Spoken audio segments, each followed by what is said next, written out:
खबर ये है कि कल इजराइल ने जो शाम का दारुल हुकूमत है दमिश्क, वहां पर जो ईरान की एम्बेसी है, उनका जो सिफारत खाना है, वहां पर एयर स्ट्राइक्स किए हैं। रशियन शिप्स बाबुल मंडब स्ट्रेट को क्रॉस करते हुए रेड सी तक पहुंची हैं और अब उनकी जो मंजिल है वो कुछ डिफरेंट स्पॉट्स हैं उस पूरे रीजन में। दमिश्क में इसराइल का ईरानी सफारत खाने और ईरानी सफीर की रिहाइशगाह के करीब फजाई हमले में ईरानी कुद्स फोर्स के कमांडर मोहम्मद रजा समेत 6 अफराद शहीद हो गए। और इसमें यह समझने की बात है कि रशिया रेड सी के अंदर उस वक्त एंटर हुआ है जब अमेरिका और ब्रिटिश फोर्सेस की हुसीज के साथ जो लड़ाई है वो इस वक्त इंटेंसिफाइड है। और जो अमेरिका जो है वो समझता है कि हमारे नेशनल इंटरेस्ट के लिए पाकिस्तान को अपने आसपास रखना जरूरी है, और बिल्कुल उनकी किसी हद तक बात बिल्कुल बजा है, क्योंकि तालिबान के हवाले से वाशिंगटन डीसी मायूस है। और इस एतबार से ये एक सीरियस एस्केलेशन है, और ईरान की तरफ से ऑलरेडी जो बयानात सामने आ रहे हैं वो ये कह रहे हैं कि इसका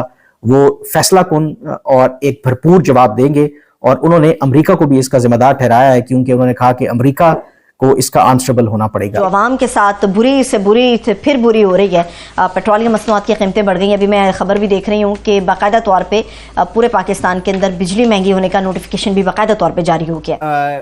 चाइना जो है वो पाकिस्तान से विड्रॉ करना चाह रहा है, ML1 बंद हो जाएगी, सी पैक का रूट बदल दिया जा रहा है, वो अब अफगानिस्तान से ताजिकिस्तान से होते अफगानिस्तान पहुंचेगी। और इस वक्त दोनों साइड्स एक दूसरे पर हमले कर रही हैं, और कुछ दिनों के वक्फे के बाद हमने देखा कि हुसीज ने एक बार फिर इनकी वॉरशिप्स को निशाना बनाया है, अमेरिका और UK की। पहले ये बताया जा रहा था कि रमज़ान का महीना है, रहमतों का महीना है, और इतने इतने पैकेज अनाउंस किए जा रहे थे, तो अब ईद की खुशी वो दोबाला कर रहे हैं कि 2 बड़े झटके, ये ईद ही आ रही है। इंडिया तो देखिए हमारा दुश्मन है, उसका तो काम ही यही है कि सॉफ्ट उसको बैली मिले और वहां पे पंच करे। और दूसरा, आप खुद मुआशी तौर पर आप जख्मी हैं, आपको IMF के पैसों की जरूरत है, तो वो ये समझते हैं कि आपको डायरेक्ट पैसे देने की बजाय आपको अगर IMF से ही पैसे दिलवा दिए जाएं तो आप उसी में खुश हो जाते हैं। बिल्कुल। दूसरी उसमें सबसे बड़ी बात यह है कि बाइडेन एडमिनिस्ट्रेशन आपकी मशकूर भी है, क्योंकि आपने असला यूक्रेन को दिया है। सूडान के साथ अभी उनकी बातचीत चल रही है नेवल बेस के हवाले से। एरिट्रिया से इनकी ऑलरेडी एक अंडरस्टैंडिंग है, और ये हॉर्न ऑफ अफ्रीका की बात करें मैप पर अगर आप देखें तो जिबूटी में चाइनीज प्रेजेंस है। जय हिंद दोस्तों। तो जैसा कि पाकिस्तानी मीडिया चर्चा कर रहा है, ईरान और इजराइल के अभी जो संबंध हैं, हालांकि इनके संबंध हमेशा से ही खराब रहे हैं, लेकिन अभी क्या है कि एक कांड कर दिया इजराइल ने इनकी एम्बेसी जो शायद सीरिया में थी या इराक में, कन्फर्म नहीं है, दोनों में से एक जगह थी, इतना कन्फर्म है, क्योंकि अमेरिका, इजराइल और ये अपना ईरान, ये जब भी कुछ आपस में उनकी होती है तो ये टारगेट सीरिया और ईरान को ही करते हैं, वहाँ पर इनकी एम्बेसी को उड़ाते रहते हैं। तो वही इजराइल ने किया है। इजराइल ने सीरिया इराक में से कोई सी एक कंट्री में ईरान की एम्बेसी थी, वहाँ पर मिसाइल दाग दी, तो वहाँ पर इनका शायद एक कोई कमांडर वगैरह भी था, वो भी निपट गया, कई लोग मारे गए हैं। तो अब ईरान बयानबाजी कर रहा है, तो ये ईरान का तो नेचर ही है कि वो बयानबाजी हमेशा करता रहे। देखो ये स्पष्ट है, जब दूसरे देश पे बम गिर रहे हों तो देखने में बड़ा मज़ा आता है, बयानबाजी करने में मज़ा आता है, लेकिन वही बम जब अपने देश पे गिरने लगे तब पता चलता है कि रियलिटी में जो जंग होती है उसे क्या कहते हैं, मतलब वॉर का एक भव्य रूप जब आपको देखने को मिलता है। तो ईरान ने जो हूती हैं उनके ज़रिए, हमास है उसके ज़रिए, हिजबुल्लाह है उसके ज़रिए, इनके ज़रिए अमेरिका और इजराइल को टारगेट करता है, लेकिन कभी सीधा सीधा खुद हमले नहीं करता, क्योंकि इसको पता है हमने सीधा सीधा हमला किया। जबकि इनके कई लोगों को आपको पता होगा, इजराइल की जो खुफिया एजेंसी है मोसाद, वो इनके कई लोगों को जो कि परमाणु संयंत्र से जुड़े थे, जो परमाणु बम बनाने के लिए कुछ कार्य कर रहे थे, ऐसे वैज्ञानिकों को भी ईरान में जाके ठोका है। तब भी ये सिर्फ बयानबाजी करते हैं और कुछ नहीं कर पाते, क्योंकि इनको पता है हमने अगर इजराइल में एक बम भी सीधा सीधा हमने फेंक दिया ना, तो फिर इजराइल हमारे देश पर बमबारी करेगा और ये हमारे लिए फिर महंगा पड़ जाएगा, क्योंकि हम सिर्फ बयानबाजी करने में एक्सपर्ट हैं। बयानबाजी तो हम ऐसी करते हैं कि इजराइल को नक्शे से मिटा देंगे, उसको ये कर देंगे, उसको वो कर देंगे। एक्चुअली में पावर नहीं है उतना लड़ने के लिए, खुद में लड़ने की उतनी क्षमता नहीं है, क्योंकि ये पैसे के मामले में चीन पर निर्भर हैं, पैसा उनसे चाहिए इनको, ऑयल भी देते रहते हैं।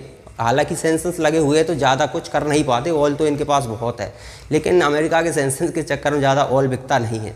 और रही बात हथियार वगैरह की, तो कुछ ये खुद डेवलप करते हैं, लेकिन ज़्यादातर नहीं, कुछ मामले में ही ये डेवलप करते हैं, बाकी ये रूस पर निर्भर हैं। तो रूस और चाइना ईरान को पूरी तरह से अपने कंट्रोल में लिए हुए हैं, अमेरिका और इजराइल वगैरह के खिलाफ यूज़ करते रहते हैं। और ईरान के ही ज़रिए ये हूती हो गए, ये सारे जो आतंकी संगठन हैं उनको कंट्रोल किया जाता है। देखिए अब आप एग्जाम्पल के लिए हमास जिस गाजा पट्टी में रह रहा था, वहाँ पर कितनी बड़ी बड़ी सुरंगें का पता चला, किस तरह से सुरंगों का जाल बिछा रखा था इन लोगों ने। तो इतना पैसा ईरान के पास नहीं है, इतना पैसा खर्च करे वो इस तरह से, ये तो संभव ही नहीं है। बहुत पैसा चाहिए होता है, इतने सारे रॉकेट, हथियार, इन चीज़ों का मतलब एक बड़ी तादाद में बिलियंस ऑफ डॉलर की ज़रूरत पड़ती है। तो ये कौन दे सकता है? रूस दे सकता है और चाइना दे सकता है। चाइना के पास तो बहुत पैसा है, वो तो कितना भी दे सकता है। अपने दुश्मनों को टारगेट करने के लिए भारत में वो 100-100, 200 करोड़ तो 86 वेबसाइटों को दे रहा है चाइना, भारत को नेगेटिव बनाने के लिए किसी तरह से प्रधानमंत्री नरेंद्र मोदी को हटाया जाए। तो स्वाभाविक है अमेरिका इजराइल को निशाना बनाने के लिए वो पैसा दे ही देगा, अंदर खाने इनका चलता रहता है। देखिए आप कभी भी अमेरिका ईरान पर हमला करने की बात करता है तो रूस खड़ा हो जाता है कि हम परमाणु हमला कर देंगे। तो सीधा सीधा है कि रूस और चाइना उसे समर्थन देते हैं और ज़रूरी है, अगर उसे छोड़ दिया तो इस एरिया में अमेरिका का ही वर्चस्व रह जाएगा। तो चलिए इस मुद्दे पर आगे और पाकिस्तानी मीडिया क्या कहता है वो देखते हैं। ये जो सारा इंसिडेंट है, ये वाकया है, इसका बैकग्राउंड क्या है? ये तो हम जानते हैं कि इजराइल और ईरान की आपस में एक पुरानी मखासमत है, क्योंकि ईरान उन ममालिक में से शामिल है जिसने कभी भी इजराइल के वजूद को तस्लीम नहीं किया, और इजराइल की रियासत को अंडरमाइन करने के लिए और उनको रेजिस्ट करने के लिए जो मुख्तलिफ ग्रुप हैं रीजन के अंदर, ईरान हमेशा उनको सपोर्ट करता रहा है। मसलन हमास, जिसने 7 अक्टूबर पिछले साल इजराइल के खिलाफ एक बड़ा ऑपरेशन किया था, जिसमें कोई 1200 के करीब इजरायली और बेशतर उसमें जो इजरायली फौजी थे वो मारे गए थे, उसको सपोर्ट जो है वो ईरान करता है। फिर इसी तरह लेबनान के अंदर जो हिजबुल्ला है, जिसकी ऑन एंड ऑफ इजराइल के साथ माजी में भी जंगें होती रही हैं, और इवन जो मौजूदा तनाज़ा चल रहा है, ऐसी सिचुएशन में भी आए रोज जो लेबनान और इजराइल की जो फोर्सेज हैं उनके दरमियान एक्सचेंज ऑफ फायर होता रहता है। तो अगेन हिजबुल्ला को भी जो सपोर्ट करता है वो ईरान करता है। फिर वाइडर मिडल ईस्ट के अंदर भी ईरान के बहुत से ऐसे ग्रुप्स हैं, ऐसी प्रॉक्सीज हैं जो इजराइल के इंटरेस्ट को हर्ट करते रहते हैं, और इजराइल माजी के अंदर उन जो अहदाफ हैं या उन जो ग्रुप्स हैं उनको निशाना बनाता रहा है। लेकिन ये पहला मौका है कि जब उन्होंने बराह रास्त ईरान के एक सिफारत खाने के ऊपर हमला किया है।